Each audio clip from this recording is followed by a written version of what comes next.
Il y a pas très longtemps, on m'a annoncé une super bonne nouvelle, c'est que j'avais un cancer. Bon, c'est pas la nouvelle que t'attends forcément, et du coup t'es un peu dégoûté. Et du coup, ma première action, ça a été ça. Ah ouais? Il y a des gens aussi, ils disent ça. Mais tu sais, tu vas mourir, hein. Tu le sais ça, t'es sûr? T'es vraiment sûr? Et après tout ça, on peut pas dire que j'étais très choqué, parce qu'en fait, le cancer, c'est devenu vraiment très commun. T'as l'impression que t'as une grippe, en fait. Et qui n'a pas eu de grippe? On est d'accord? Bon, après quelques temps, ça a quand même donné ça dans ma tête. Putain, j'ai un cancer quand même. Mais ça veut dire que je vais plus avoir de cheveux? Oh non. Oh putain. Et mes sourcils? Plus de poils. Je vais être dégueulasse. Alors concrètement, perdre mes cheveux, c'est vraiment ce qui m'a fait le plus chier. Parce que moi, je suis plutôt dans ce style. L'avantage de perdre ses cheveux, c'est que du coup, vous pouvez faire la scène de Malcolm. La scène où il est en train de se colorier le crâne pour pouvoir draguer une fille. Et ça, tout le monde a voulu le faire, on est d'accord. Bah, du coup, moi je l'ai fait. Bon, avant d'en arriver à tout ça, il a bien fallu que j'aille chez le médecin. Et c'est là que ça a été un peu plus compliqué. Il a vraiment galéré pour me l'annoncer, il trouvait pas ses mots, il savait pas quoi dire, et c'est vrai que c'était assez drôle, mais aussi assez chiant. Parce que le cancer, on est d'accord, c'est le mien. C'est pas à lui de galérer pour t'annoncer un truc comme ça, c'est toi qui subis le cancer, c'est toi qui subis la maladie. Bon, je vous remets le contexte. J'arrive, et là, le médecin est un peu gêné, tu vois. Du coup, tu te poses la question, mais pourquoi? Pas de réponse, c'est assez évasif, tu vois, tout ça. Et là, le rendez-vous terminé. Qu'est-ce qui se passe? Mais qu'est-ce qui se passe? J'en parlais avec ma copine, on a beau se retourner ça dans la tête, quand même, il y a un truc, on discute. Au bout d'un moment, je prends mon téléphone, j'appelle le médecin, tu me dis ce qu'il y a. Il faut te dire ce qu'il est. Et voilà comment j'apprends que j'ai un cancer. Et donc ce petit cancer, ça s'appelle un lymphome d'Hodgkin. La particularité de ce cancer, c'est que tu as une grosseur ganglionnaire. C'est le truc très glamour. Donc la grosseur ganglionnaire, en fait, ça peut apparaître sur n'importe quelle partie du corps. Pour ma part, ça apparaît au niveau du cou. J'avais une espèce de bosse ici, c'était une balle de tennis. Et en plus, on peut dire que le terme ganglion, c'est super dégueulasse, on est d'accord. Hey, salut mec! Putain, t'es vachement musclé du trapèze droit. Ah ça? Ah non, ça c'est juste mon ganglion. Du coup, la question qui se pose maintenant, c'est est-ce que ça va durer longtemps? Parce que moi, j'ai pas envie d'avoir ça pendant 5 ans, on est d'accord. Du coup, je pose la question à mon oncologue, est-ce que ça va durer longtemps ou pas? Il me dit que ça va rester 6 mois, voire 1 an. Du coup, je suis un peu dégoûté, il faut bien le dire. Et en plus de ça, mon trapèze droit, bah on l'oublie maintenant.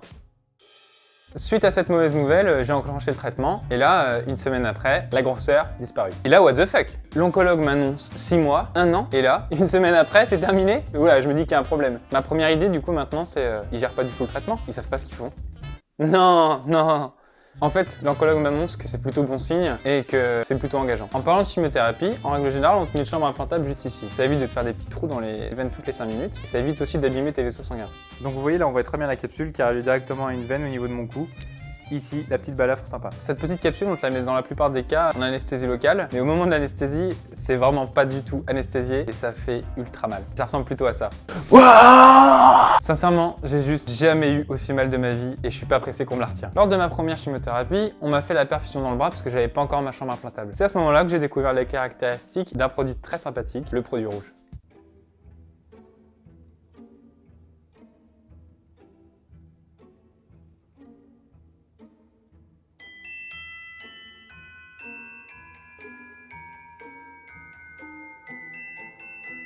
Bonjour monsieur, donc comme vous le savez, on va commencer par le produit rouge. Et donc avec ça, je vais vous mettre une petite solution d'eau, histoire de diluer un peu quand même, c'est nécessaire avec ce produit, vous le savez. Et donc pour la petite histoire, en fait, ce qui est marrant avec ce produit, enfin c'est marrant façon de parler, si je perce à côté de votre veine, ça va nécroser votre bras, faire des petits trous, boire tout votre sang, et vous allez devenir un zombie. Non, vous inquiétez pas, je vise bien. Et du coup, vous l'avez bien vu, je suis bien content de l'avoir. Mais pas de panique, il y a aussi des bons côtés. Bonjour.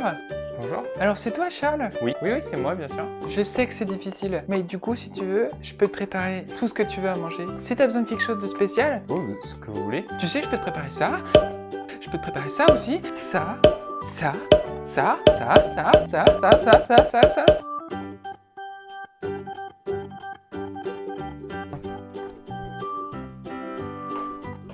Eh putain, c'est la dernière part de gâteau.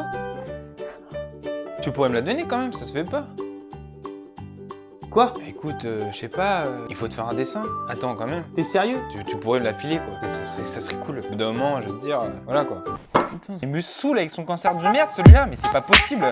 Putain! Avec tout ça, ce qu'on peut dire, c'est que le cancer, c'est pas une chose facile, on en est tous conscients. Il faut que vous entouriez de personnes importantes pour vous, là, dans les moments difficiles, mais aussi des personnes qui puissent être là pour vous faire lâcher prise. Et c'est ça le plus important. Moi, pour ma part, je remercie toutes les personnes qui sont actuellement là pour moi, qui m'aident chaque jour à aller plus loin, parce que c'est un combat de tous les jours. Ce qu'il faut se dire aussi, c'est que le cancer, c'est... Ok, on a un cancer, mais il y a toujours plus grave que ce qu'on a. Dans la vie, tout est difficile. Le maître mot, c'est relativiser. Toujours. En tout cas, je remercie les quelques personnes qui vont regarder cette vidéo. J'espère qu'elle aidera les personnes qui ont un cancer ou qui sont malades. Et surtout, faut pas oublier, abonne-toi.